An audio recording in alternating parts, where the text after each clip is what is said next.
NFL Straya. That's right. Football is back. And so this is real football. It's actual football. It's actually happening. This is NFL Straya. I'm your co-host, Jaymz Clements. I'm a guy. I don't know. Hanging out. Still full from Father's Day. Might be still a bit hammered too. Here in the studio and on the other side of this here screen is a bloke whose team is clearly going back-to-back because they're the best team in the NFL by far. There is no way you're going to convince me otherwise. Lock it in already. What are you doing? Fly Eagles Fly, of course.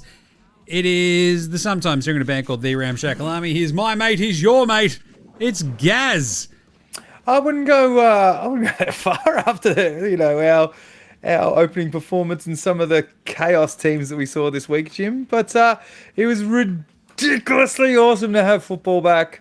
I dozed through a lot of red zone Monday morning. My body clock is still not up for this 3 a.m. yet. We're going to take a couple of weeks to ease into this. But what a week of football. It's been fucking awesome. I'm going to do a quick little recap of just the insane stuff that happened at the top of this one. It was pretty fun. But yeah, I'll tell you what, the 5 a.m. wake up was pretty rough, purely because I was still full of all 5 a.m.? You sleep in. Oh, I'm sorry, 3 a.m. What am I saying? It was 3 a.m. wake up, and I'm just like, What am I doing? I'd gone to bed super early because I was full of food and beer from Father's Day. And waking up was just like, oh, God, this is rough, this one. Jeez. And then I watched the Pats stink it up, but I'll talk about that in a second. But it is the week one overreaction show. I love doing overreactions in week one because we all overreact. Remember last year when the Saints were winning the Super Bowl, Gaz? Yeah. So we're going to do all the overreactions in some yeah-nahs. We're going to preview week two as well, of course. But with the week one wrap, we got your yeah-nahs. And finally, we return the weekly awards. The good bloke of the week. Old mate, no mates. Outback Takehouse, everyone's favourite Garrington. I'm excited. And then the week two picks at the end. We'll also do a bit of a fantasy recap. See how Gaz's team that I picked for him went. I got smashed, so it sucked. I might just be bad. Anyway, right, that's it. That'll be fun. So let's get into it. Episode 127 of NFL Straya. Let's go!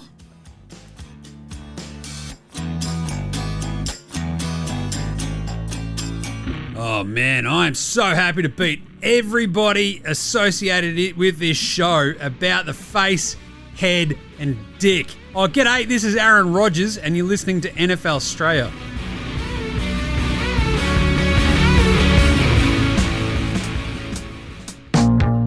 All right, guys. Why is Aaron Rodgers so angry? When it's not aimed at you and it's like there's a little bit of sass to it, but he's not a fuckhead about it. Like, it's pretty funny, but it's pretty funny. It's also weird. As long as he's not talking about vaxxers and fucking drug retreats, but when he's just paying out on former teams, it's pretty funny. I'm very far from a Jets sympathizer, clearly. But it's just fucking weird, bro. Anyway, right, we always start at the top with news. It seems obvious, what's just happening, what's going on. There was a trade today, we'll get to that in a second. But football is back, Gaz. And that was one of the most fun-ass week ones in recent memory. Holy shit. Before you get into it, there was we whinged about it last week going, we'd watch football no matter who the fuck was playing. You don't need to put all these crazy rivalry kind of narrative games in place. But thank fuck they did, because there was some just cracking moments. You're like, we're back. It's like, if you're putting chili on food, right? You don't need to put too much, because then it's just fucking too much. Because look at my and your complexions. I mean, basically, let's all just fucking pump the brakes. A bit is fine. I don't mind my food spicy, but I'm not going to go chaos. And it was just the right amount of spicy. I loved it. So, because what? We had Friday, Saturday, Monday, and Tuesday football this week, which fucking rocks. 4 days of fun-ass football. Starting with the very first game of the NFL season, Gaz, where your Eagles had a player lost to injury on the opening kickoff, And then your primary defensive player, Jalen Carter, booted for spitting on the Dallas Cowboys quarterback before a snap has happened. That's the first thing that happened this season. Chaos. Then, what else happens? We've got Aaron Rodgers getting revenge as Pittsburgh get by New York. Nothing to do with him. It was all because of their kicker. It's Chris Boswell. It's not Aaron Rodgers. He did throw a million touchdowns, though. We had this miracle Buffalo comeback, obviously, on Sunday Night Football. That was incredible, which saved one of my looks very nicely. Very much appreciated there. Green Bay look unbeatable. They absolutely waxed Detroit, who look like they're cooked and like, we don't know how to play football anymore, considering we don't have any of our coordinators left. What the hell? Danny Dimes is alive? What? What? Seriously. It's going full Little John here. What? Danny Dimes? Come on, man. Baker Mayfield is just like, you know what? Just, can we play the entire game in like the 2-minute offense? And I'll be right. He's awesome. They've got this incredible rookie in Mek Erikbuku who goes, bang! Love that. Niners get a win, but now they've got no one left on offense because Purdy's out and so is Greg Kittle. You've got Bryce Young getting distracted by stuff up on the bloody board and also being small and bad. That distracted thing was crazy. You've also got fans punching DeAndre Hopkins and Lamar Jackson in the head and then fronting the media in a neck brace. What is going on this week? This is incredible. We got a dildo thrown on the field for Browns Bengals, which is kind of ironic because you could say Myles Garrett's already on the field and he's a bit of a dildo. But bang! That was awesome. And also the Pats were horrible. There was a game that Arizona played. The Saints wore the worst uniforms I've ever seen in my fucking life. What else? Am I missing stuff? The Texans-Rams game was gouge your eyes out bad. It was we had, I don't know, basically Miami quitting on their coach 5 minutes into the season. Like, that was week one, Gaz. And then it hits Monday Night Football and Chicago completely shit down their pants legs up against a divisional opponent in the Minnesota Vikings. And J.J. McCarthy, who looked horrible for chunks of that game, out there throwing pick sixes, then turns into, I don't know, the second coming of fucking Dan Marino and crushes it. And the Vikings just make all the Bears fans reach for their beers and have some soggy sorrows on the Tuesday morning.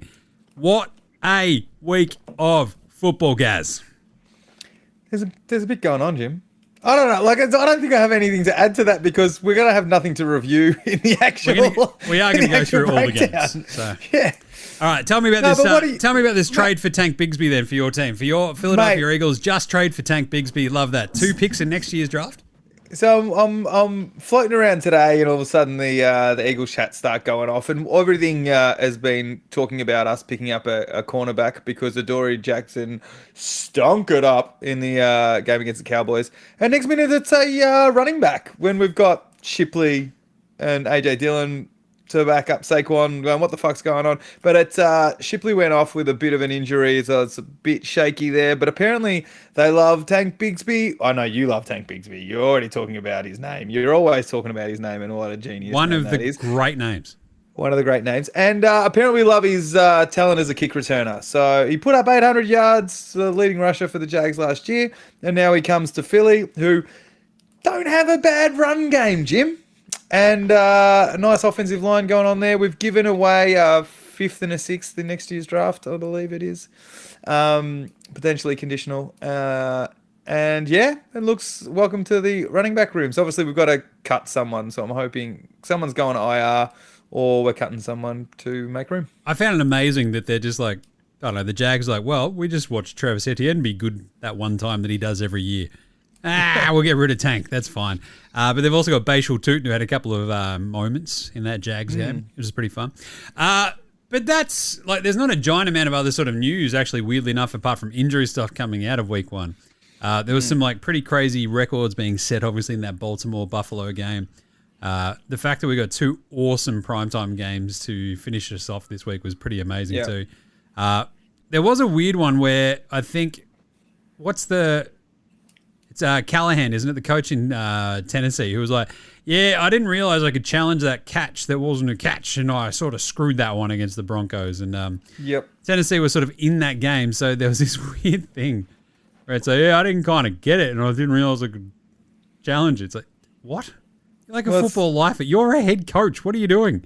Well, it's the same as Kellen Moore going, oh, the wonder kid has finally got his own team. It's like, Kellen, it's nearly half time, mate. That you can use your timeouts, mate. You can't keep them. You can't keep them, Kellen. You can also run the ball. You can you can just pass the. You can give the ball to the running back instead of your crummy QB throwing it 47 times or whatever. Spencer Rattler threw it.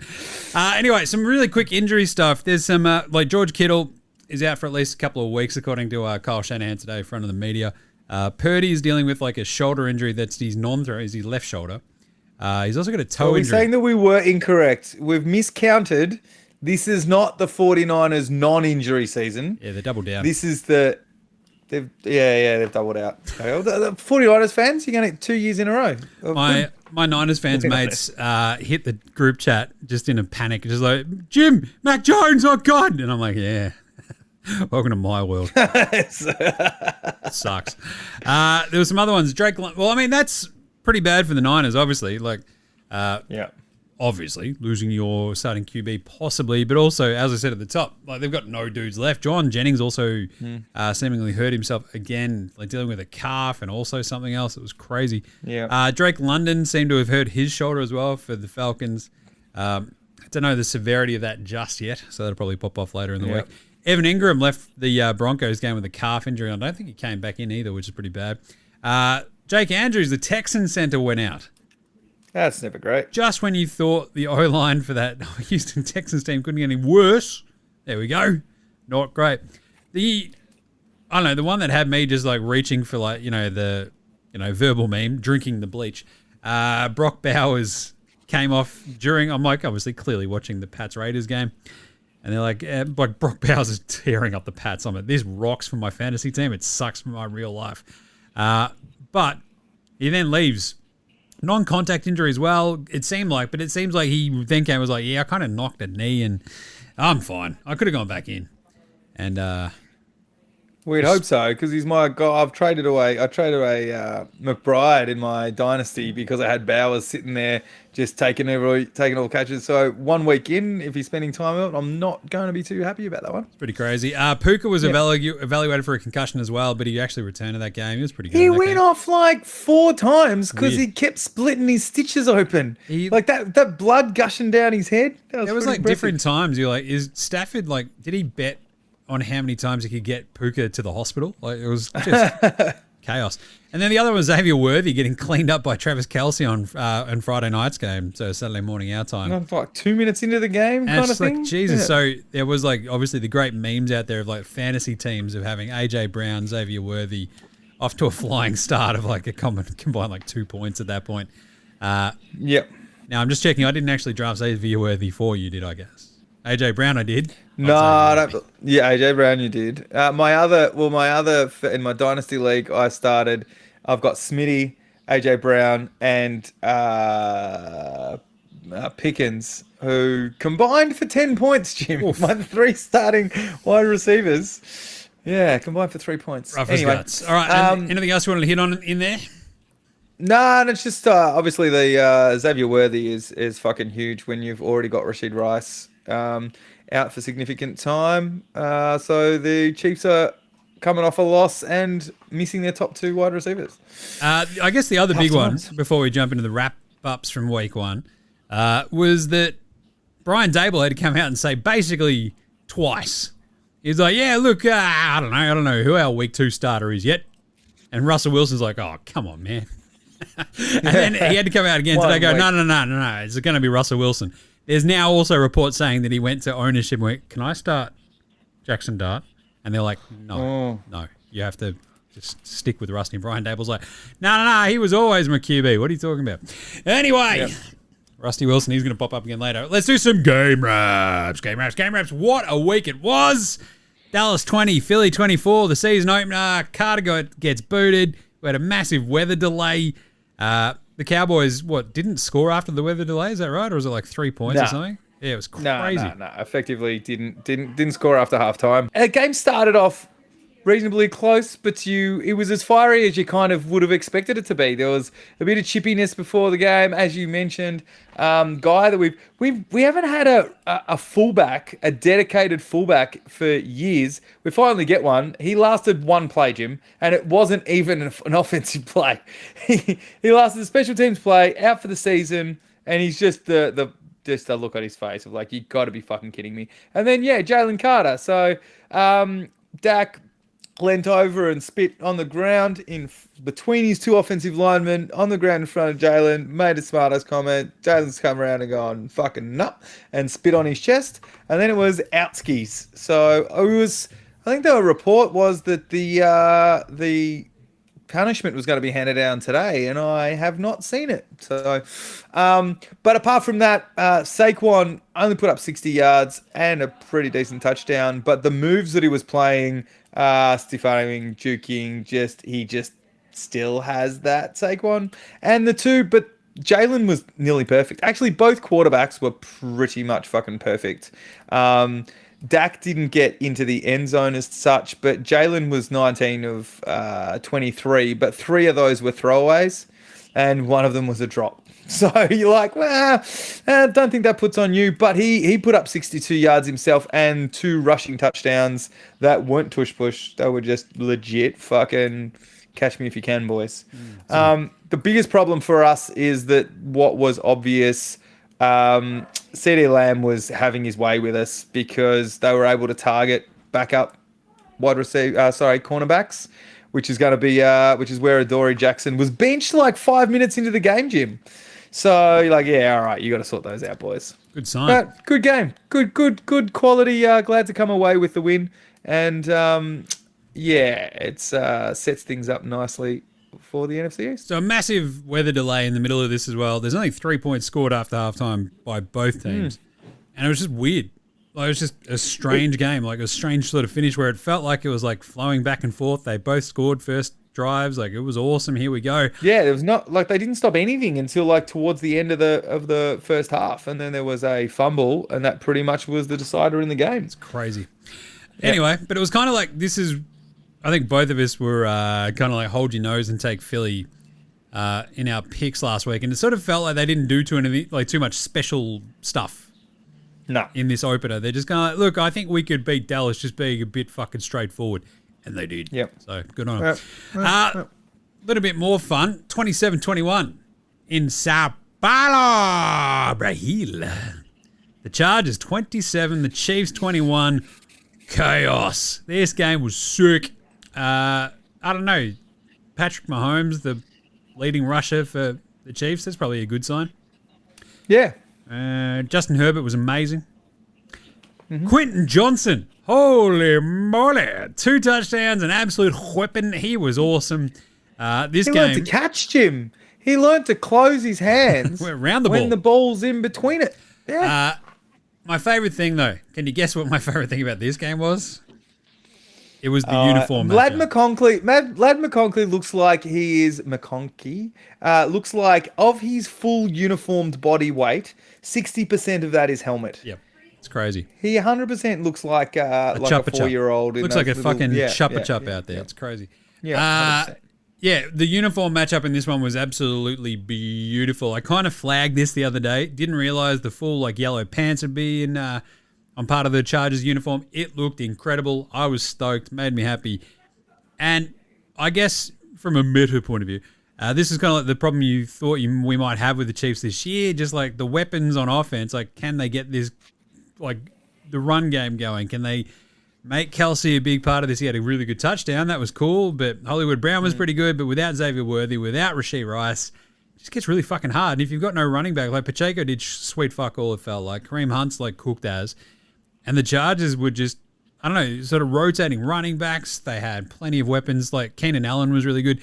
This was just a fun game. How good is having Keenan Allen back? He was kind of felt a little bit lost in the wilderness last year in the Bears, and then this year, he's back home. Happy days. And like Amari Hampton was really good. Like Juzzy Herbs used his wheels a few times. This was fun, and it was kind of like best case scenario. I felt like for the Chargers almost. So Hopefully they can keep riding that. Giants, Washington. This game sucked. 21-6. First thing Monday morning. Red Zone had absolutely sweet dick all of this game on it. Yeah. This is the third straight season the Giants have opened a year with 6 or fewer points in a game, guys. It's not good. Just saying. No. No. The funny thing about this one was I think like this was the first one that I pulled away in terms of tips because I'm like, yeah, everyone's talking about that defensive line, and yeah, it's hectic. Like the amount of firepower on that defensive line is fucking hectic. But we don't know, that offense is just outside neighbors. You're like, what the fuck? Whereas Jaden Daniels just looked like he was having fun. Yep. He's just running around, just fucking making play, just doing as much as he needed to. And JCM, who was the buzz child of the fantasy world, and everyone's drafting, who was starting the season as the number 3 on the depth chart, just still came through, leading rusher.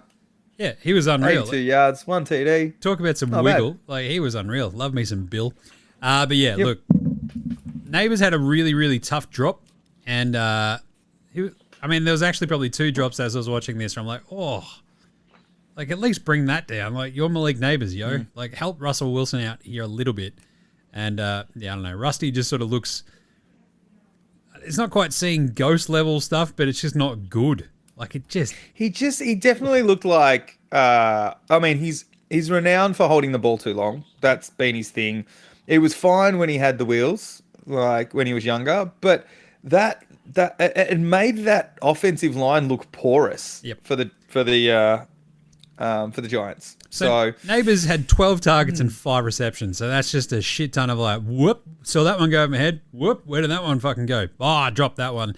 And like, there was a moment where they were kind of almost back into this game where he had like, it was like maybe the start of the third quarter, he had a bad drop and you're like, oh, if you can touch the ball, you can catch it kind of vibes, but he had 2 fucking hands on it. You're like, yeah, you're sort of half covered, but Debo looked pretty good, I thought. Just sort of like an extra little bit. Terry didn't have to do too much as well. And yeah, didn't mind it by the commies, thought their defense was pretty good. So good job by them. Yep. Giants, world of pain ahead. I can't remember if we ended up going, I think we ended up talking our way down to the under in the over-unders for the Giants. It was like 5.5, and I feel pretty fucking good about that now looking at that game and the rest of their schedule. So, oh boy, Carolina, Jacksonville. We had this talk about fucking weather delays. This game starts and then gets into the late afternoon slate and it's still going because there's this massive weather delay. And you're like, well, this is good. Free extra football. Unfortunately, the Carolina Panthers are fucking shit. Like, wow, were they bad? They were so bad. Like, Jacksonville were kind of okay. Like, even Trevor Lawrence is out there still doing Trevor Lawrence shit of just like, I could probably hit that guy and just like sailing at fucking 10 feet over his head. But that doesn't even come close to like on a 4th down sailing a ball over the back of the end zone into the crowd like Bryce fucking Young did. Like, holy crap. Like, talk about, oh, no, he was good at the back half of last year. It's like, was he? Or was he just, I don't know, playing against shit teams that didn't give a fuck about playing against the Carolina Panthers because they sucked and they knew they were going to beat them? Kind of felt like a bit of that. So, I don't know. Travis Hunter was fine. Travis Etienne was like he had like a massive run and that sort of helped them just like basically salt away this game. Brian Thomas Jr., like, he exists. Can we get him the ball a bit more, Trevor Lawrence? Like, what are you doing? Otherwise, that was kind of like just enough for Duval to actually do the fucking thing. So, I think for me, Carolina's like the story there of just how shitty they kind of look. Jacksonville was solid. We did it in the wrapper where we're talking about our season predictions and the question marks and where they lie. And I mean, it was pretty clear with Carolina. It was, is Bryce who he was at the tail end of that season, and are the weapons that they've given him, because the excuses have gone, right? Like Hunter Renfrow, yeah, he's at the tail end of his career, sure. I mean, they've invested a first rounder, tail end of the first round, but a first rounder in Xavier Legette and obviously McMillan. So, fuck, they're giving him a red hot go. And what do you do? He's just a boy, Gaz. He's just a boy. Just a He boy. looks so fucking small out there. Oh, man. I don't know. Like, Etienne ends up with 143 yards on the ground. He looked awesome. That's 71. Yeah, it was 71. Nailed it. It was just really solid. But Bryce Young just, it was like the exact same shit from last year. And you're like, oh, that's not good. I didn't even mention the score of that one. It was 26-10. And it did not feel that close. Like, And that was garbage generous, time. right? Garbage time touchdown late. So, yeah. I know the Jags, look, with the way the Texans looked, and we'll get to them in a second, just saying the Jags and Indy, suddenly the AFC South looks way more fucking chaotic. This one was awesome. Steelers-Jets. Revenge on both sides. I don't know what the fuck it is about the Jets uniforms early on in the season, but they look so fucking fast, Gaz. I don't know what it is in the first 3-4 weeks of the season about the Jets and their uniforms. They just sort of seem to be moving across the screen quicker.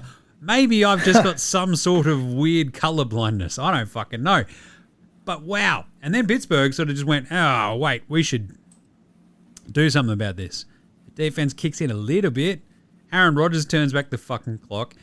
There were some amazing stats about how like all of the stuff he was doing was just basically out of the boot, and they just kept like spamming that play, and it just kept working because the Jets just couldn't fucking stop it. And I know Rodgers was doing like the Rodgers thing where he's like, look, I'm going to throw the ball to you, but I'm also going to throw it to where you can just sort of keep on running a little bit. Check this out. And like the Steelers fucking dudes are like, this is incredible. What was it like? Calvin Austin was awesome. You've got DK having a pretty good day. It was like... He had that weird catch that like came off his hands and off his player and then back on himself. It was awesome. So I just want you to put yourself back a week, right? And look into your crystal ball. And I need you to tell me something, Jim. You've got the Steelers Jets with Juzzy Fields and a 30,000-year-old Aaron Rodgers. And you've got the Rams, the high-powered Rams, and the Texans who can throw the ball around a bit. Now, one of these games was 34-32 and the other one was 14-9. Pick which one was which, Jim. This was the highest points total up until Sunday Night Football. Like it was Sunday Night Football. A fucking Jets. 4 touchdowns. Jets Steelers. So Aaron Rodgers ties what Brady overall for all time of like most games with 4 touchdowns thrown in a game without an interception. I think is the stat. It's like 28. Yeah, it's like, and it's the first time he's done it since his last MVP season or something. Amazing. Something weird like that. Yeah. And I like so.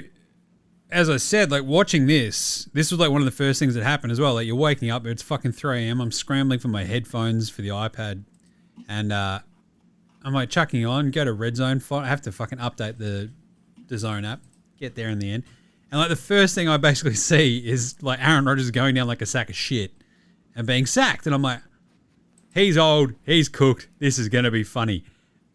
And then it was the exact opposite. But the Jets were like moving the ball really well. Fields like ran in a couple of touchdowns as well, didn't he? Like Garrett Wilson looked great. Breece fucking Hall. Talk about dudes who are like just pronounced DOA for fantasy purposes. He looked incredible. I think his numbers didn't actually back it up in the end, but he looked really fucking good. And yeah, we end up with this massive shootout. It was crazy. And then it took only a fucking pretty chill 60-yard field goal by Boswell to win the fucking game at the end, 34-32. They scored 17 points in the fourth quarter. Absolutely incredible gear. 4 touchdowns, 244 yards. He got sacked 4 times, did Rodgers. But, I mean, this is what you want if you're a Steelers fan, right? You know, this is the early season old guy shit. It's like, cool. Is he going to be able to do this in week 7? Right? Like, week 12. What's Aaron Rodgers going to look like? Whereas Fields had he had 48 yards on the ground as well, 12 carries. Breece Hall ended up with 107 yards. I knew he looked fucking good. And but 16 to 22 for Juzzy Fields. Like, it's pretty good. Decent. They didn't ask him to do too much. I don't know if he can do too much, but and we expected this one to be a bit of a fucking defensive, fucking grind it out, fuck you up. And it was 34-32. So pretty crazy, weird shit and fun stuff. Not so fun was Pat's Raiders, 20-13. Moving along, Arizona 20-13. No. Fucking Gina. I said a couple of weeks ago within our fantasy league that I think I just want to watch. I'm super keen to watch Raiders games this year because Gino's going to put up yards. Love Gino. Fucking Jeansy's going to go through the middle, and then the Bowers is just going to be opened up across. Oh, it's just going to be awesome. And it was a bit fun. Brock Bowers with 100 yards, 360, fucking Gino. He had 100 yards in about 4 minutes of that game. Like, it was incredible. He just kept, like, ripping off these fucking 20, 30-yard runs, it felt like. His longest was 38. And it's just like, it felt like every time he touched the ball, it was like, that's another 24 yards. Like, what the... 5 receptions for 103. Yes, so I'm no math magician, but that's about 20 yards of fucking catch, Gaz. So it was awesome. And you'd incredible. Remember that Jacoby Myers guy, wouldn't you? Yeah. I mean, jeez. It was stunning. Like, and as a Pats fan, like, this is probably the most disappointing part of this is, like, they've got no corners, this Raiders team. Like, they're fucking horrible. And Drake May was good-ish, but he wasn't great. There was a couple of good throws, and I just want to see a couple more of those extra fuck you awesome throws just to really lead them, because like so often this Pats offense just got ground in the mud. Henderson was fine, but he only got 5 carries. They just couldn't run the fucking ball at all, it felt like. And that was always going to be slightly the worry when it came up against the Raiders with that fucking front. And it's exactly how it went. Because, like, Genty didn't do a great amount of work on the ground. He only had 38 yards himself. But, 2 yards per carry. Fuck. And, like, if Drake May up against these fucking, like, corners for the Raiders can't, like, pull them apart, hit Henry, hit Diggs. Even, like, the Josh McDaniels fucking, are you a running back who can catch the ball? You're my best friend, Travion Henderson kind of vibes. Couldn't even do that. So, I'm not in panic fucking stations or anything. It's just like, that's a shit loss. Like, if it's a shit loss again next week against Miami, then your mate Jim might be a bit upset. But this was just a bit shit. And you kind of like, this wasn't worst case sort of stuff, but it was just like, I expected a bit more, and I didn't get it. Yeah. So, a bit disappointing. My standards weren't high, but Jesus. Exactly. But wow, were you whelming. Love me some Gino, though. 362 yards he had. Fucking hell. Arizona, New Orleans. Weirdly entertaining game because the Saints were in this right at the end. 20-13 on the road. The Saints are wearing those horrible fucking uniforms. Spencer Rattler causing all sorts of havoc by just fucking gunning the ball 1 million times. And like Kyler Murray kind of doing some bits. And then it felt like Arizona were going to really Arizona this one up. You know how they're just like more than happy to completely fuck ya. And it's like, have you bet on me? Cool. Guess what? You're going to lose. Like that kind of vibe. And I'm like, please don't do that to me, Arizona. And they just sneak it out because what did they have? Like a fumble right at the end or whatever it was from Buda Baker or whatever. And it stopped the Saints dead, thank fuck. Rattler threw it 46 times. Like, you've got Alvin Kamara on your team. Spencer Rattler's not very good. What are we doing here? Like, it was chaos. Whereas Kyler Murray was pretty handy. Jaymz calmed out, and Trey Benson was solid as well. Trey Benson's another one to keep an eye out for your fantasy and your Supercoach gear because, like, you had a little bit of hype for him. He's probably been drafted, but yeah, not bad. Marvin Harrison was really good too. It's like, yeah, just remembering that Marvin Harrison is fucking good and on your team is probably a good start, Kyler Murray. Probably a good start, yep. But Spencer Rattler felt like he's trying to get Chris Olave retired. Don't like that. I like Chris Olave. Brandon Cooks had he likes him enough to target him 13 times, but just not in a positive way. 3 of them nearly put him in the fucking hospital. Like, he's already dealing with concussion shit. Anyway, good win though by Arizona just to fucking win it, right? Not fuck it up and screw that one up. So, Saints, horrible uniforms, fuck them, but whatever. This is kind of what I expected from them, not to be that shit.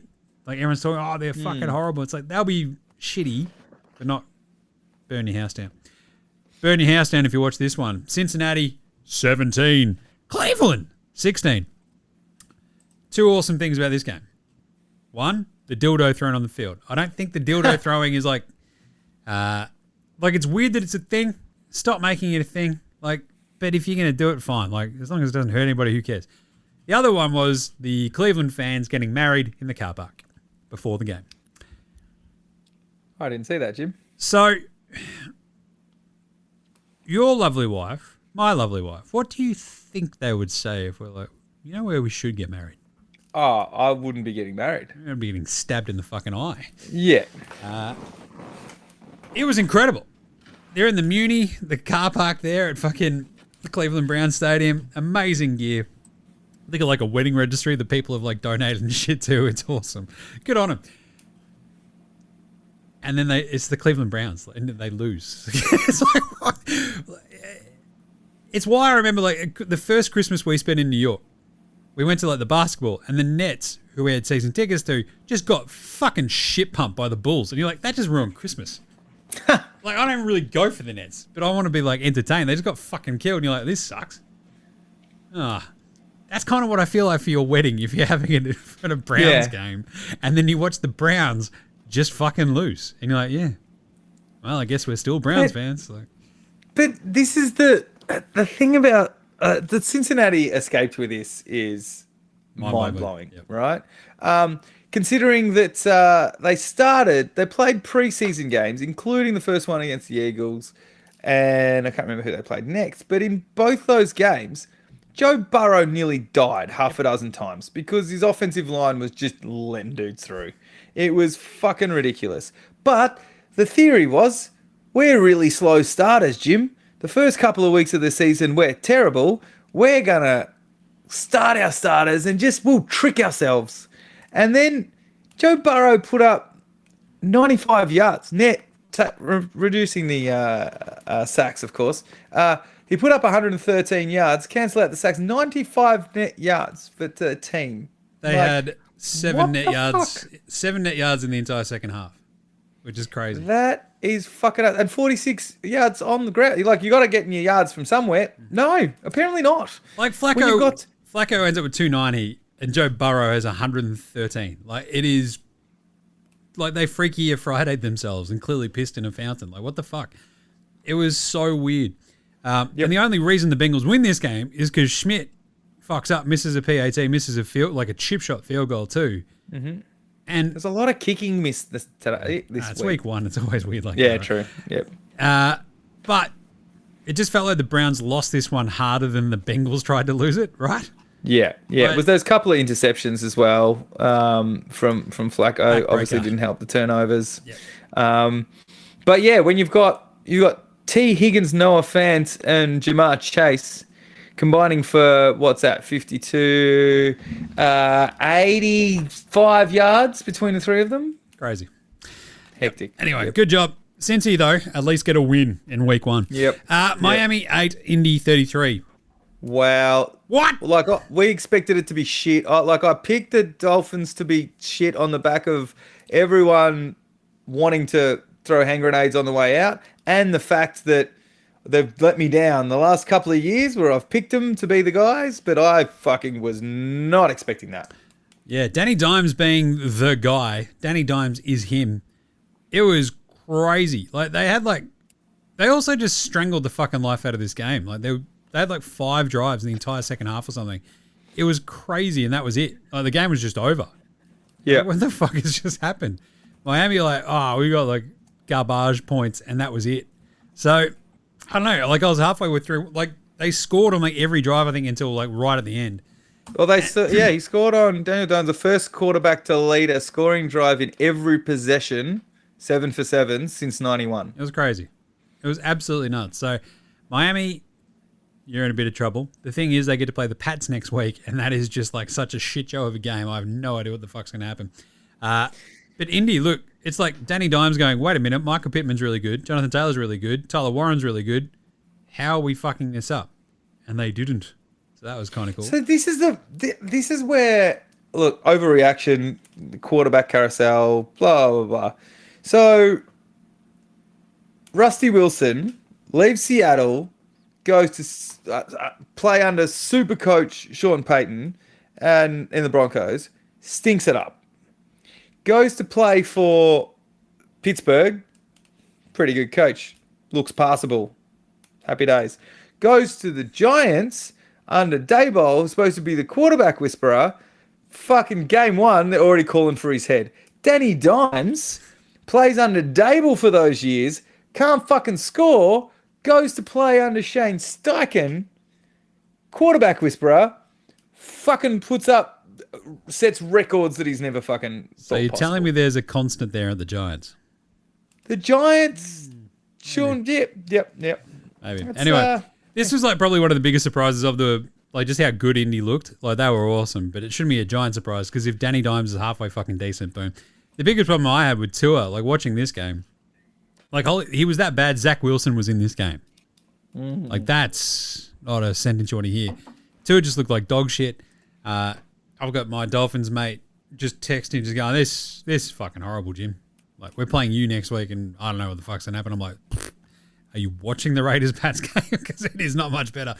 And I don't know, you got Tyreek Hill basically just fucking quitting halfway through a game. Talk about, like, being distracted. Like, Bryce Young's, like, watching the big board.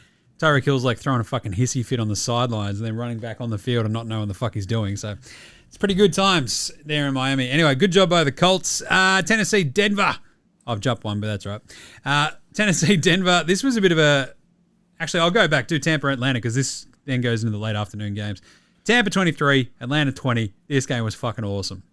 In Atlanta, it's loud as fuck. Tampa Bay playing inside. Baker kind of just going, I think I'm going to be okay. I think we're going to be all right. Oh, God.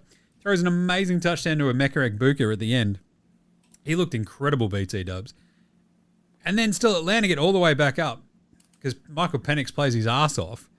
Yeah. And Younghoe Koo misses the fucking chip shot field goal to tie the game. Oh, chip shot. It was like 36 something like yards. It was fucking crazy. Yeah. So Chase McLaughlin was the Definitely. luckiest man ever because I think he missed a point after. They would have put them up 4. Then they drive back to tie it up with just a field goal. And Chase McLaughlin's just like, oh, thank fuck. Yep. So, yeah. Chaos game. Awesome game. And this is why I guess like having this smattering of division games in week 1 is actually pretty gnarly, guys. Yeah. Yeah, you'd be pretty happy if you were playing a PPR league too with Bijan too when he's he only has a 24. Loves those little fucking just drop off passes. It's awesome. Yeah, that 50-yard pass to Bijan was fucking shit hot.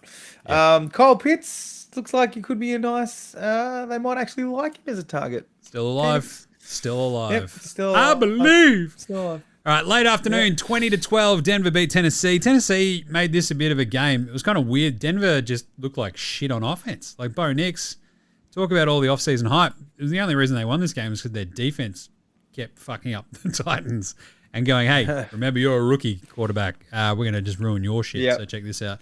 It's a pretty fun game though. And I guess the overall vibe from this is like the Titans aren't going to be as bad as maybe people thought. Cam Ward is pretty awesome. He's got some nice looking throws on him. And Denver, like the Bo Nix thing, it was kind of weird that it's like a lot of smoke being blown up his ass from the back half of last season where he was pretty good, but everyone fucking doing backflips about him this going into this year. It's like, okay. Gives you a little bit of pause. And this feels like it could be the week 1 sort of like, oh God, overreaction kind of moment where they go and start curb stomping teams after this maybe. And this is just sort of like a get into the season kind of game for a dude in his second year. That's where I think I land. But anyway, good job by Denver. That defense is fucking psycho. Yeah.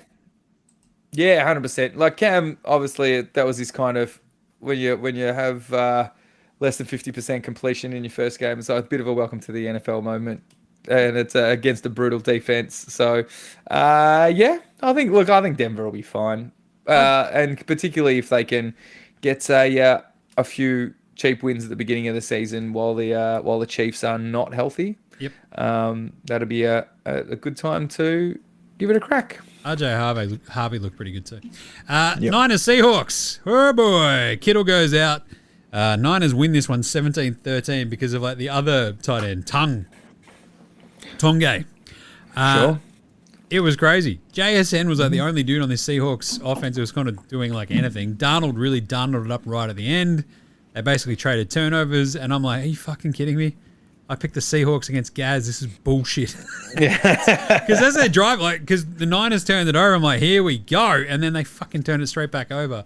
And the Niners going to win it, scoring 10 points in the fourth quarter. But look, it was kind of like the Seahawks defense was fine, but a little bit too porous. McCaffrey was pretty much everywhere. Had this weird game where, I don't know, is Darnold good when he's not in Minnesota? We still don't really know. And that was the thing. I think all of the buzz kind of in the off season is about all these people who are assuming a bunch of plug and play, and like let's pump the brakes. What, as we said, what Darnold was seeing ghosts in the last 3 games of last season, and let's pump the brakes and see how he fits into this team before we start anointing the Seahawks as the next. The San Francisco, the 49ers are pretty good. There's obviously questions leading up to this game about whether CMC would play. He got through 69 yards, 100, another 70 on the ground. I think he'll be fine. Yeah. And then Ricky Purcell, as long as he can avoid getting shot, it sounds like he'll be all right. Don't get shot, Ricky. Ricky! Yeah, it was a crazy end of this game. So you've got an interception by the Niners. Mm-hmm. It's 10-10. Seahawks kick a field goal to go up 10-13. They then give up a touchdown, then turn the fucking ball over on a fumble, the stupid Seahawks. So It broke my heart after a fumble at the start of the quarter. It was just such a crazy game. And I'm like, you're at home, Seattle. You just have to win that game. You just kind of have to. Anyway. Detroit Green Bay was a ripper, 27-13. Detroit got fucking stomped. I feel like Green Bay had zero penalties against them all game. The only team I think to get through clean, which is incredible. And you're like, oh God. Versus like, I don't know, the Bears today, for instance, where it felt like every fucking time you turned around, they were getting penalized for some dumb shit.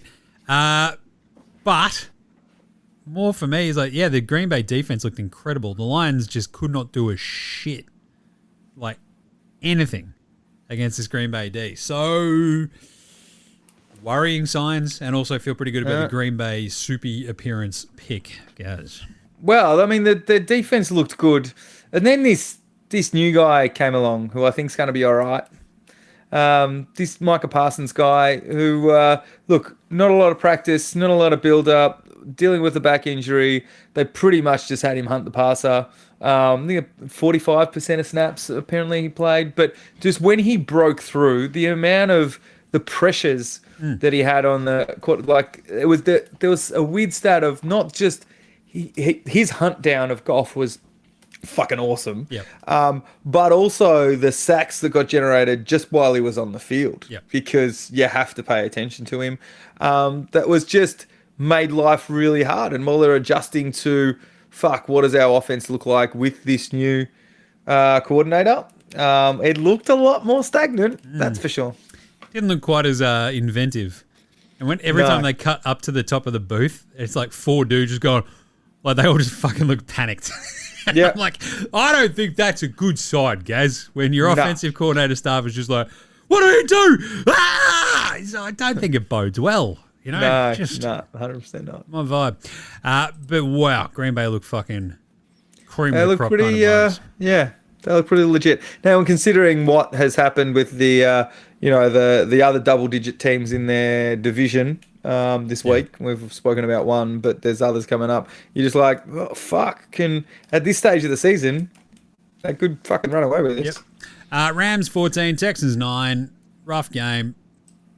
Real rough game. Kyron Williams is kind of like the difference. There wasn't a lot on red zone about this game, mate, until the last quarter. Texans just couldn't get anything going, like on offense at all. It was brutal. I expected a lot more CJ Stroud. They just blanketed Nico Collins, and it felt like we should have probably hit on this last week. You sort of look at something like this where you go, hang on a second, who is the coach of the Texans?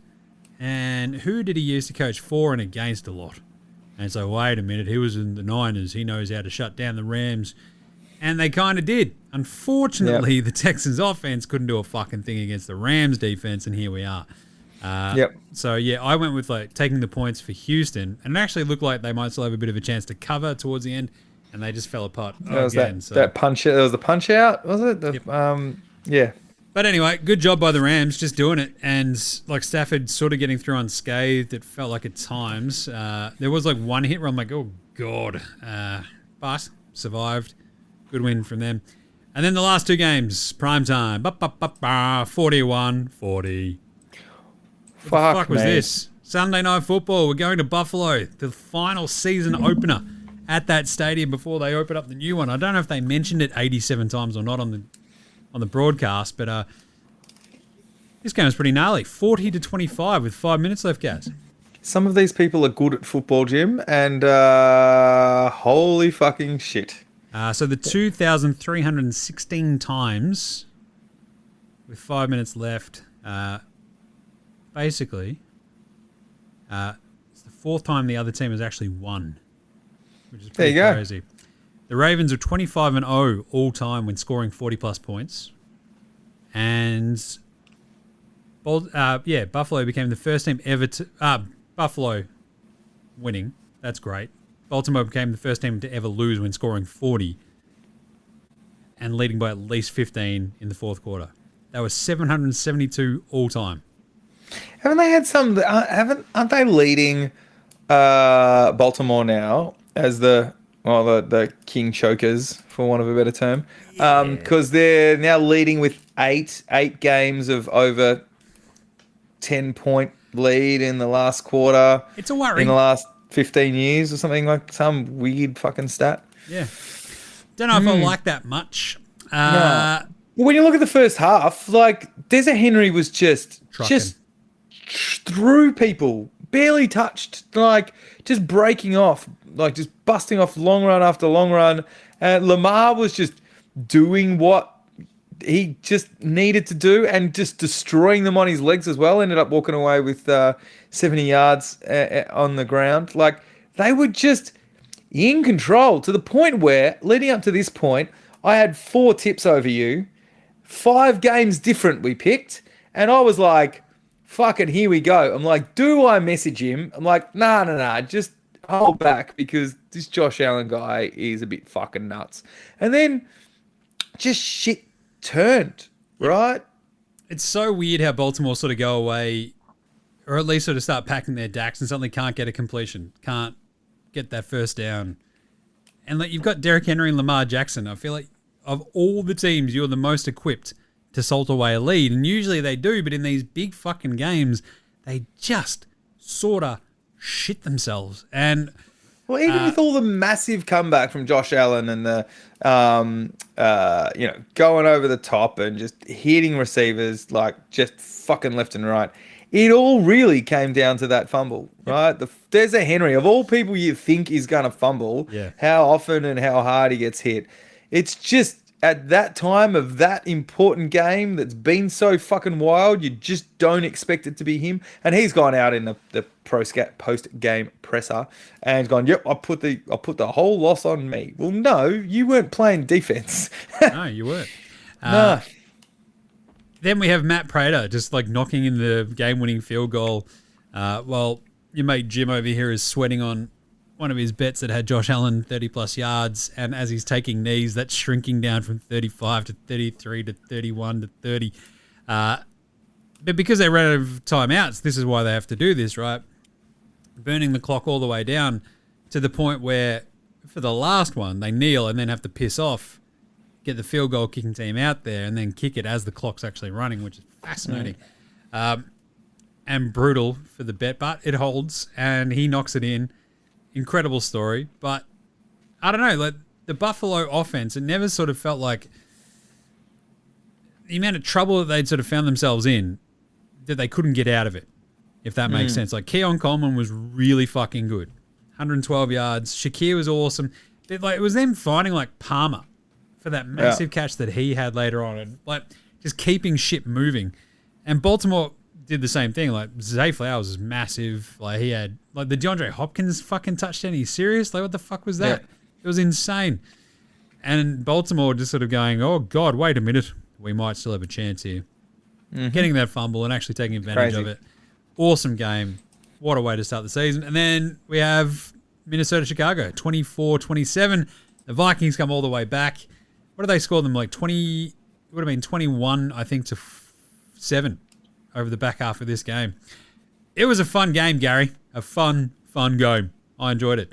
I was in meetings for the first half. I had to go out, had a thing to do, came back. I'm like, I've just as half times happened. So I'm like, I can go back and watch highlights and blah, blah. And like, this doesn't look like I think this whole JJ fucking, maybe they should have kept that Darnold guy, even, though he shit the bed in the playoffs. Maybe be right. And looks like Caleb and this Ben Johnson offense is pretty bloody good.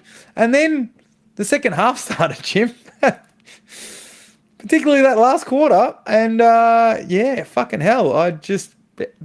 One team stopped and the other one kicked into gear. It's crazy because they scored a touchdown in the third and fourth quarter, did Chicago. Mm-hmm. But they looked like shit while doing it. Like, it was crazy how bad they looked. Because they were up, 17 to 6. And then just fell the fuck apart. And boom, 3 touchdowns in that final quarter. JJ McCarthy looking pretty good. Jordan Mason just sort of took over a little bit, running the ball everywhere. Justin Jefferson, a couple of catches, off he went. And they just sneak it out because Chicago can't get out of their own way. It's like a tale as old as time. I love it. It's like you got all this hype. You're still Chicago, bro. Don't know what to tell you. Raise your hopes up and then dash them quite expertly. So, love that. Do you want to do some quick overreactions? Really quick yeah-nahs. I love a good overreaction for week one. Let's do it. Lamar Jackson's overrated and will never win an MVP, Gaz. Yeah-nah. Never win an MVP or win a soupy? Sorry, never win a soupy. Because he's won one of those. Look, it's... Fuck. Big games, Jim. Big games. The stats are fine. The moments. I've picked him. I want it for his year. That's one game. Yep. Fuck it. Nah, Lamar's gonna get a ring. All right. The Chiefs dynasty is over. Yeah, nah. Yeah. This year they don't look. I know that they scrape through and then they end up hitting it, but nah. This is the AFC. It's the Bills Ravens year. I told you the Broncos AFC West one was the pick. Just saying. Mm-hmm. Aaron Rodgers is back, baby. Yeah, nah. Yeah, I'm going with yeah. I'm trying to milk one. I'm trying to milk one more year out of his from my dynasty team. I was fucking in the toilet with 2 half-ass QBs, is Aaron Rodgers and Rusty Wilson, and now I feel like I've got a sniff. All right, I'm in. I love that. Russell Wilson would never start another game in the NFL. Yeah, nah. I'm gonna say after week 4. There's a couple of division games, and I don't reckon they're just going to throw the rookie in to get killed because they're not expecting much this year. I reckon they give him till week 4, and then it's Jackson darts. They play Dallas, KC the next 2 weeks, which is pretty brutal. Yeah. Then they have the Chargers and the Saints. So maybe you reckon that Saints game... That's maybe on the road. Saints. Maybe the Chargers game. Oh, Chargers is a tough fucking defense too. So, I don't know. But Rusty, see ya. Do some high knees on the plane out of there. Detroit are missing the playoffs, guys. Yeah, nah. It's hard to think with that many weapons. But no, I reckon they're going to sneak in. Only because I think Minnesota taking that spot this year. I don't see the wild cards will definitely come from the east and one from the north. And I see the Vikings regressing. So I reckon Detroit will get that second spot. Bengals are cooked. Joe Burrow might die this year. Yeah, nah. Yeah, fucking hell. That is, I'm going to go with yeah. So I was doing a thing for Jim Does Supercoach and just going, all right, what were the worst performers this week in terms of your fans? Oh, it's literally all the Bengals. Yep. Yeah. Just all of them. Done. Philly's clearly unbeatable. Yeah, nah. Nah, definitely not. There was some, to be fair, we didn't mention it earlier, but it would have been a different game. There was 2 very, very key drops by CeeDee Lamb at the end. If he hits both of those, then this is a very different result. Oh, yeah. We definitely, it's our secondary that has weaknesses, but we wanted our coach fired until week 4 of last year. So I'm the soupy. Who the fuck knows? Yeah. Yeah. And the other big overreaction is Drake May's not the guy. Pack it up, boys. We're already done. Pack her up, Pats. That's an overreaction. No, that's a bit of an overreaction. Caleb Williams. Bust. Yeah, nah. Ooh. I can't bust him. Ben's creative, right? So let's give him a couple of... let's give it a couple of weeks for some of this to take hold. Oh, yeah. I'm not calling it yet. I worry, though, for the Bears fans out there, when you watch him play, he has the moments, and you're like, fuck yes, nailed it. Great decision. Him scampering looked really good today as well, and then he'll have the throw where you're like, who the fuck was that to? What are you doing? And it really worries me. But anyway. Yep. Righto, let's do some awards for the week. The good bloke of the week. Who are we buying a beer this week? Matt Prater. Just hanging out at home in Arizona. He was teaching school. Yep. Or at least he was like just down there training, just hanging out at home. Jumps on a fucking red-eye to Buffalo. 2 days later, he's like starting and kicking a game-winning field goal, and he's like 400 million years old. Love that. Love that. That's the other thing we didn't mention about the kickers. So yes, I agree with you. Is the numerous fire drill field goals that we had today? It was like no. We're not going to save a timeout and make sure that we do this properly. We're going to make sure that the clock's still ticking. Get out there, boys. Set it up.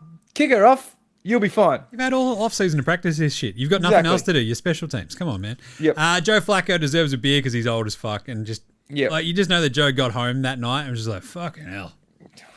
Oh, jeez. What am I doing? DeAndre Hopkins, that catch was fucking... He deserves a beer for that because basically, even during the game, they're like, he's not out there. Don't know if we'll see him today. And then he's out there just pulling off the most DeAndre Hopkins shit you can imagine. That was pretty cool. Myles Garrett gets a beer as well because he's a massive dickhead. And as I said, a giant dildo. But there was a sequence at one point in this game where he had two back-to-back sacks and then basically forced another one. It was... he basically nearly had a hat trick. It was absolutely incredible that you could just wreck another team so fucking completely on back-to-back plays.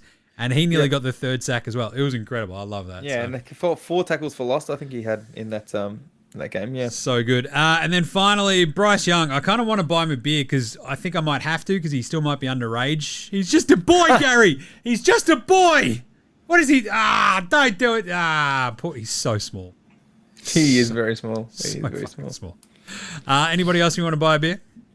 No, I'm gonna leave it this week. Or, no. All right. I feel like in terms of like the other results as well, right? Like you think about Pete Carroll probably deserves a beer, but he's like 73 years old. He became the oldest coach in NFL history to win a game. Yep. If he had a beer. He looks like he's 60. If he had a beer, it might all come crumbling down there. So I don't know if you want to shout him a beer. Outside of that, like other first-time coaches for this year, it's pretty thin on the ground, really. So I don't know. Bit of a weird one. Duval. Liam Cohen gets his first win. But yeah, otherwise, a bit weird. Yeah, there was your mate Big Bill and his with UNC getting flogged, and then they asked in the interview about whether the Patriots scouts would be coming in, and he said, "Well, I don't think I'm allowed in their building, so I'm not allowing them back in mine." Vrabel had to come out and say, "That's bullshit. Bill is invited here, and he's been here. What the fuck are we all talking about?" Flog of the week. Old mate, no mates. Obviously, Jalen Carter for getting booted out before the fucking start of that game. Nah, that was fine. Nah, that was pretty fucking dumb. That's like, how do you do that? Like, what do you think? He's been known for doing dumb shit, but seriously, like, fuck, man. Ridiculous. Rusty Wilson already on the ropes after week one. It's pretty fucking funny. Yeah, that's not great. Like, he was so just... He doesn't look good in that uniform either. Like, I don't know what it is. He so suits that Seahawks uniform. So I feel like wherever he ends up next as a backup, he has to have that sort of... Like maybe... He's got enough money, Jim, and the ring. Yeah. Like, just fucking give it up. Pack her up, boys. You got Ciara. Yeah. She'll be fine. As long as she doesn't have any other kids with other dudes, whatever. Aaron Rodgers, old mate, no mates. Like, bro. He just doesn't have friends. Pump the fucking chill brakes a second. Fuck yeah. Fuck that entire organization. You mean the entire organization that hired all your mates and bent over backwards at every opportunity for you, you fucking bellend. Anyway, old mate, no mates, Jake Moody. Talk about kickers. Jesus Christ. Nearly cost the Niners that game too. He missed a 27-yard field goal. Had another one blocked as well. Nearly cost them the game. He tied it up later. Sacked straight away. Didn't last 24 hours. Got sacked straight away. He was 12 of 23 on field goal attempts in the last 10 games, which is crazy.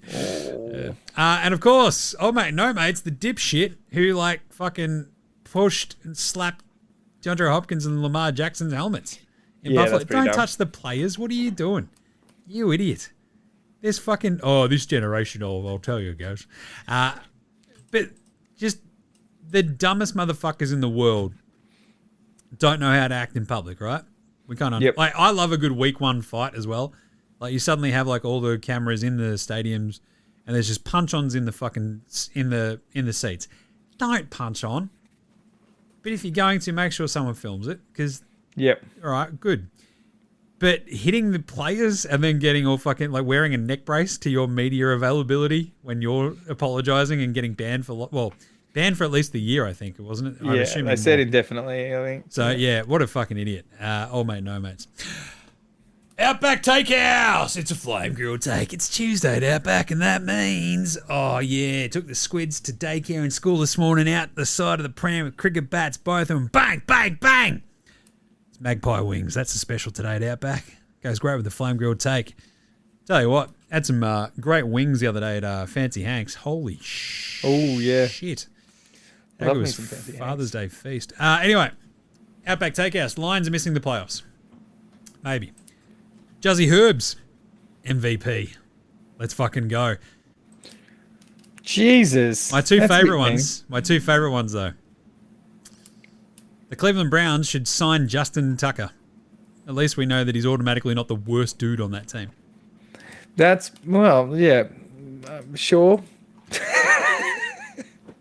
Just saying. Just imagine what are you doing? Is that how we're picking our lineup? Look, I've got some people that I played in fantasy with who I'm sure go for rap sheet before they go for actual average draft position rankings.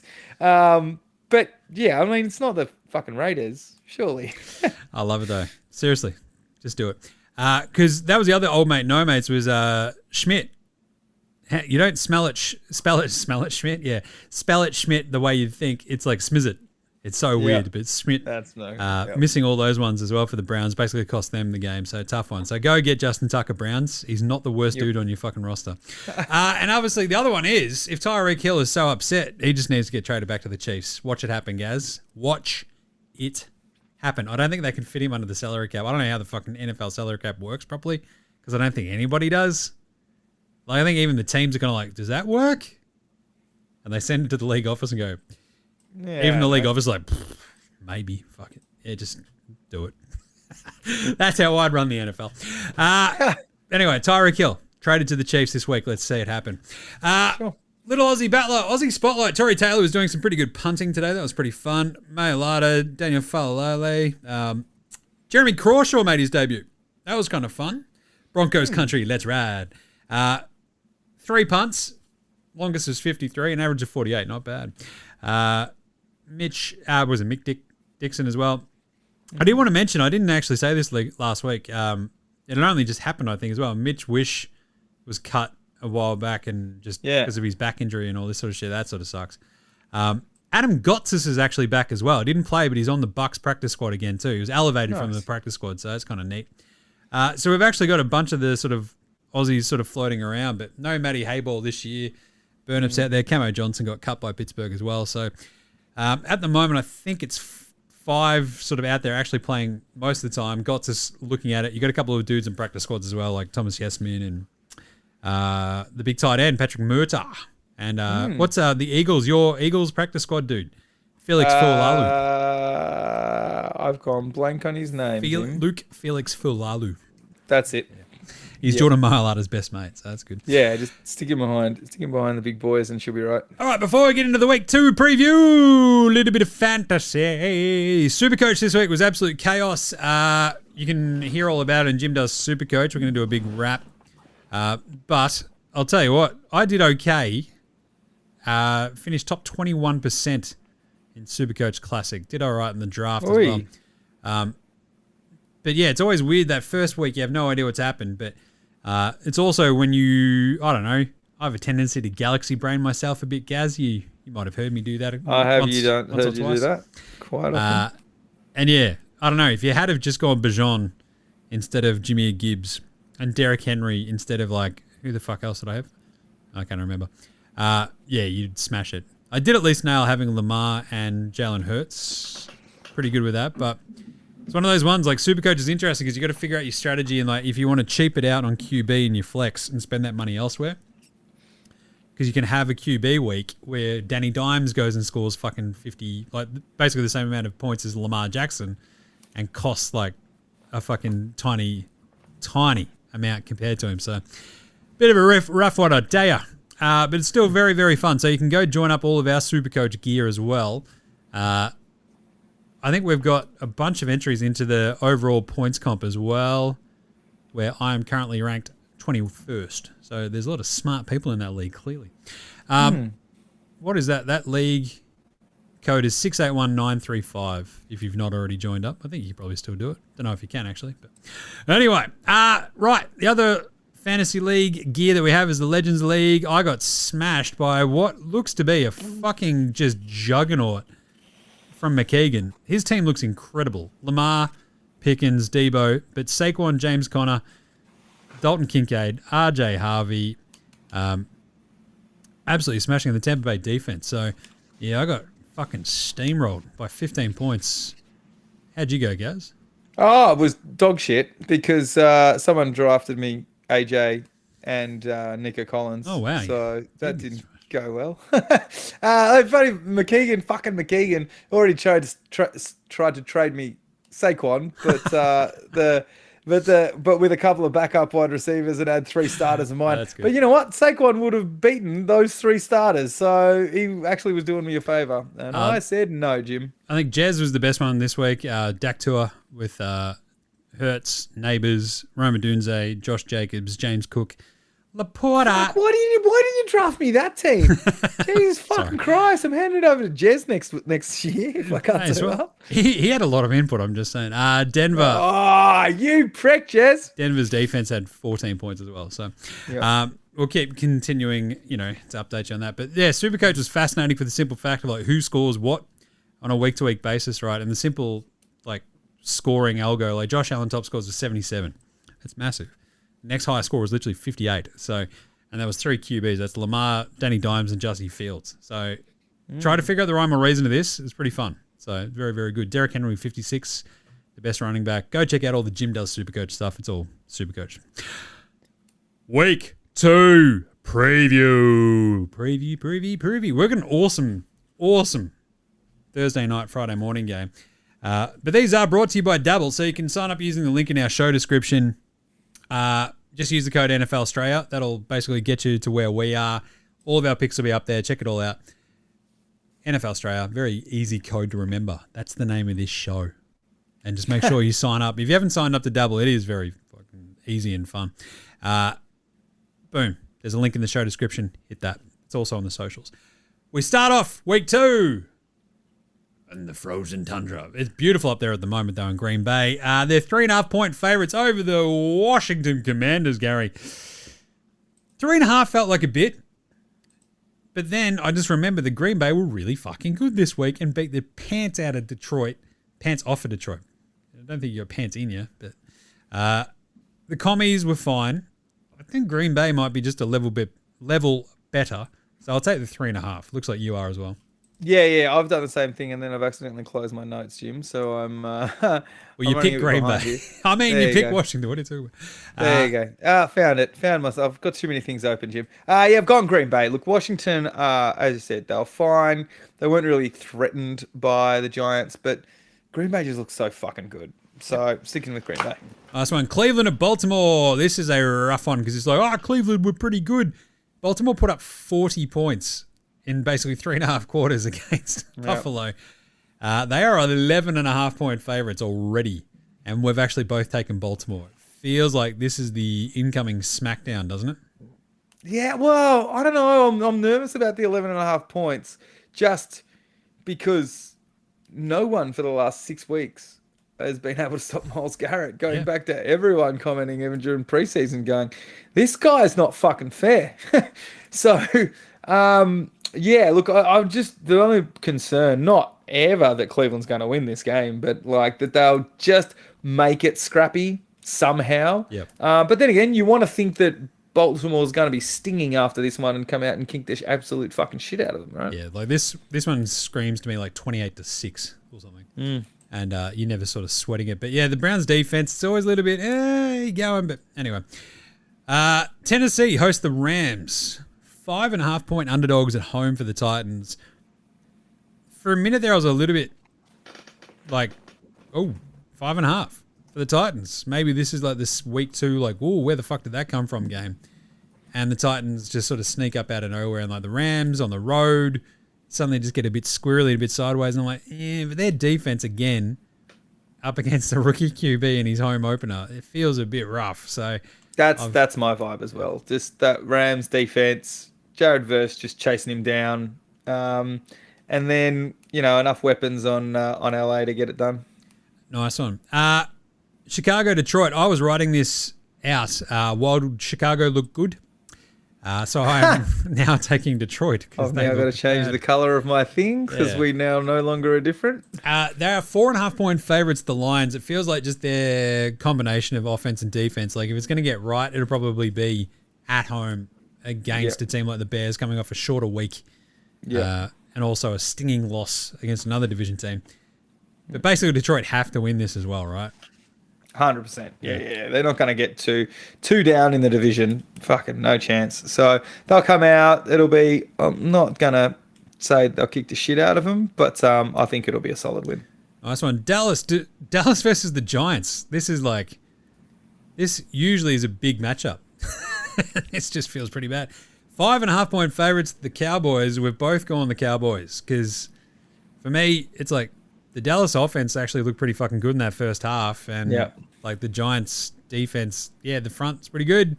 Outside of that, I'm not wildly worried. So Dallas should be all right. Javonte Williams out of nowhere, looking great against your team as well. But give me the Cowboys.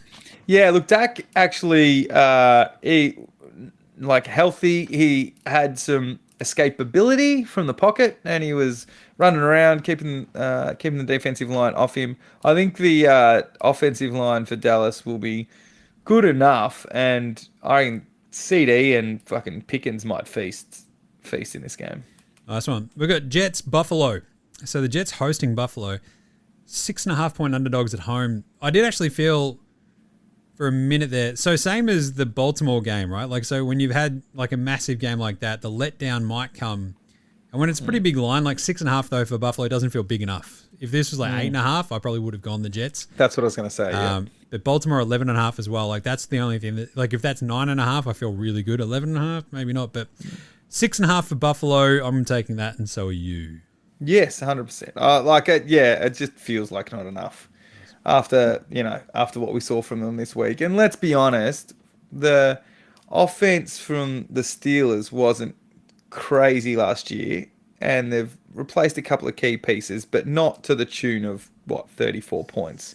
So I think that defense of the Jets is not where it once was, and it seems like Buffalo is going to run up the scoreboard. Yep.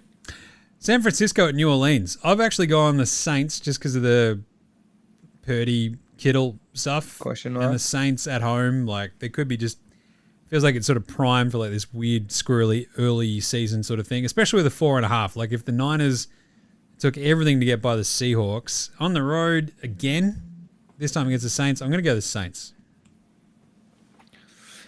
Yeah, I just have this. I think I said last week that there would have to be like a fucking lot going down for me to have to pick the Saints this year, because I just think they're going to be fucking terrible. Well, I think having no offense is a shit ton going down. So yeah, but you still got fucking just give it to CMC every fucking play, right? We'll be right.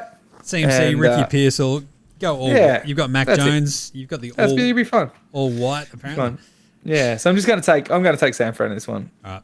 Still proven otherwise. Pat's Miami. I've just switched my pick as well because I sort of just have talked myself out of Miami today. 1.5-point favorites, the Dolphins at home. It's weird and squirrely, yeah. So even the 1.5 for the Pats, I don't mind getting that because it's just like they could easily lose this 18-17 or some shit. I'm just like spewing next Monday morning. Like Miami probably has the higher upside in terms of their offense, and it feels like their defense should have been way better than it was. Like they brought back most of their dudes, apart from like the trade for like the Ramsey trade and shit. But it feels like they should be better.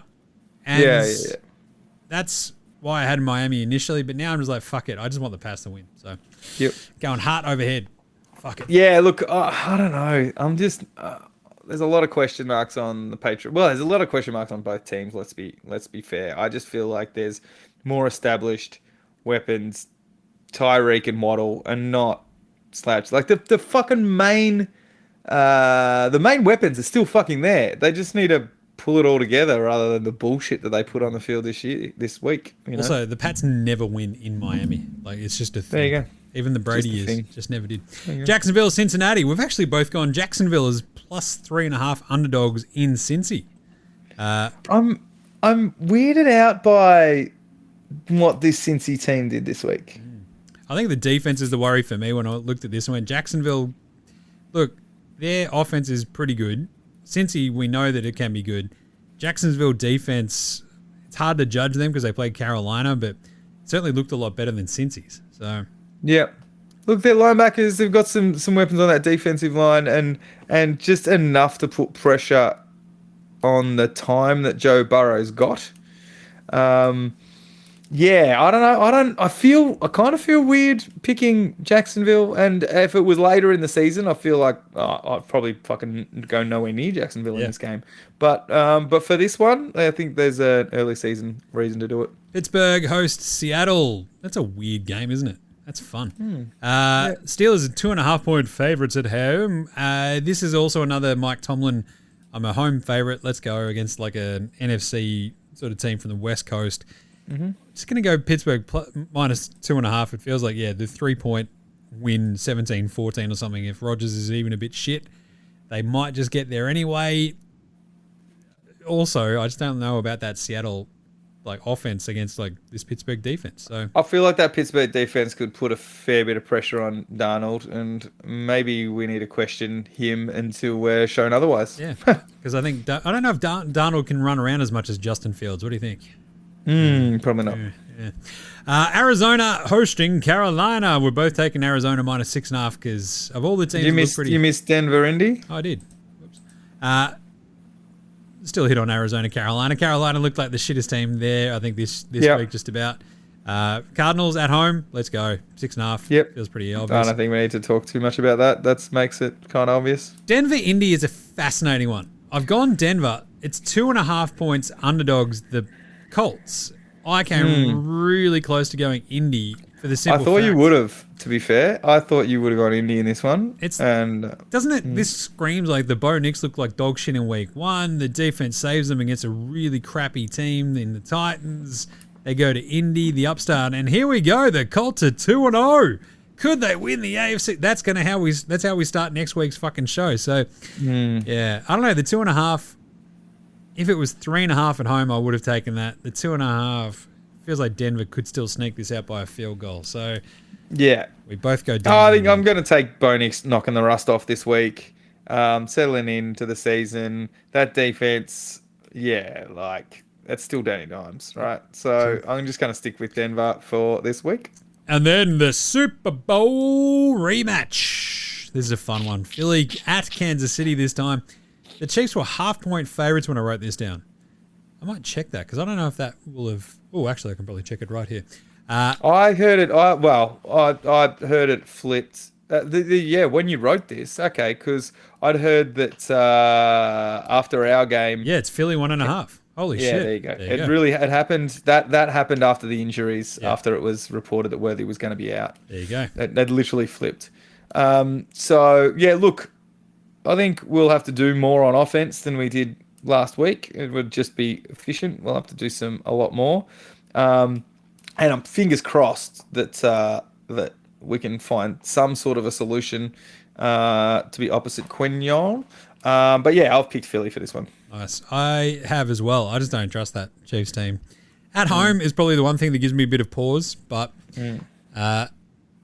it's like that's the late afternoon game as well. It's not even actually the Sunday night game. So I feel a little bit better about Philly in that spot. Atlanta, Minnesota is the Sunday night football game because week 2. It's actually a great week 2 Sunday night football game. I'm not going to argue. You don't need the fucking... We've already got the Super Bowl rematch earlier. That's cool. Then you got Atlanta, Minnesota. Minnesota are 4.5-point favorites still, and we've both gone the Falcons plus 4.5, guys. Mm-hmm. Feels good. Plus 4.5. Yeah. You're in a dome. I feel okay about that. Penix and Penix and his fanging left arm. I don't know. The Vikings didn't really blow me away with their defense against Chicago today. So no, I mean Atlanta were at least playing a playoff team, right? They this last week when they played Tampa and grounded out. Minnesota playing an upstart team, looked like shit for half of it. Like, yeah, I don't know. There just seems to be a bit more around this Atlanta team at this stage. Yeah. Then we have 2 Monday night football games for our Tuesday morning at 9 a.m. We have Bucks Texans. It's a fun one. Because I looked at this and went, Bucks Texans. Then I thought about it and went, wait a minute, that fucking actually is pretty cool. 2.5-point favorites of the Texans. I instantly went Tampa Bay. Again, indoor, plus 2.5. I kind of like them more than I like Houston. Like, just you like. in general. I mean, you like Tampa Bay as being those scrappy. You love fucking be yourself a bit of Baker. I do. I really don't know. do. I feel like I'm gonna just trust that Houston this week was just that little bit of a blip. Yep. Against a really good defense more. in LA, it tracks, right? They could have the bounce back against Tampa Bay. Yep. But I mean, we just saw Tampa Bay just sneak out like a really close-ass win. Wouldn't surprise me if they're on the other like of a really close loss against Houston. Yeah. And then we have Chargers Raiders, a big AFC West battle, which is suddenly really kind of fun. The Chargers looking to go up 2-0, feeling like, the bells of the early season ball. As that's actually 3.5-point favorites in Vegas. We've both gone the Chargers though. Yeah. Look, I as much as I find the concept of this Raiders team fun, and I definitely will want to watch a game like this, I'm not sure that I trust them just quite yet. I mean, GT didn't do a lot this week. Obviously, Gino went off his head for 350 or whatever. But yeah, against this Chargers, against the Harbaugh defense, like I need to show a little bit more than some flashy stats. It's a strange one, isn't it? But because you know that these are always really weird fucking games between AFC West teams. But I just like the look of the Chargers. Yep. There we go. So Gaz is up by 3 already so far because you got, 4 right. I got 1, so that brings us all back down to 9, and I got 6 correct this week, which is brutal. And there's 3 different there. That'll be fun. Yeah. That's good. Yeah. All right, that's it though for episode 127 from NFL Straya. What an awesome week 1. We had to blow this one out. We're not going to go as long next week, I promise. Even though we probably will. I don't have the time, Jim. I've got shit to do. That's it. Me too. I got to put Squids to bed. What are we doing? I got to take a dog for a walk. Tracks. All right, but that's it. You can, follow us on Facey, Twitter, IG, TikTok, all the good stuff right there. We've got videos popping up left, right, and center. Go check out Jim Does Supercoach as well for more NFL Supercoach stuff and more fantasy stuff in general. That is its own little standalone podcast as well. Very, very short stuff and just video stuff. So go smash that too. Thank us a rating review across all of your podcast apps, of course. Jump on the YouTube. What are you doing? Make sure you're all across the YouTube. Go subscribe there. Check out all the fun shit we pop up there. Get around Sparrow's Cheesesteaks Tipping. Cheesesteaktipping.com. Cheesesteaktipping.com. I missed the cutoff last week because I am... Me too. Been talking about it non-stop in episodes, and then I forgot to fucking do it because I was so focused on the Eagles game being the first one. So cheesesteaktipping.com. It's radical. I really like the setup. It's very smart. Love those guys. Big thanks to House Hats for the intro and the outro song. Go check out them. And go check out all of our picks over at Dabble. Use that code NBA Straya when you sign up. Use the link in our show description and across our socials to do that as well. We'll probably have some fun multis and crap in there too. So go check it out. It's very fun. Anything else, Gaz? Got any other plugs? Nah. Right. No, that's it. Just Sparrows, Catfish. I'm wearing my Catfish t-shirt tonight, Jim. Look at that. I'm wearing my special NBA Get along, support those boys. And there you go. Awesome. And that's it. All right, week 1 in the bag. What a week it was. That was fun as hell. Can't wait to do it all again next week. So we will catch you in a bit, you dickheads. See yous. Later, isn't it?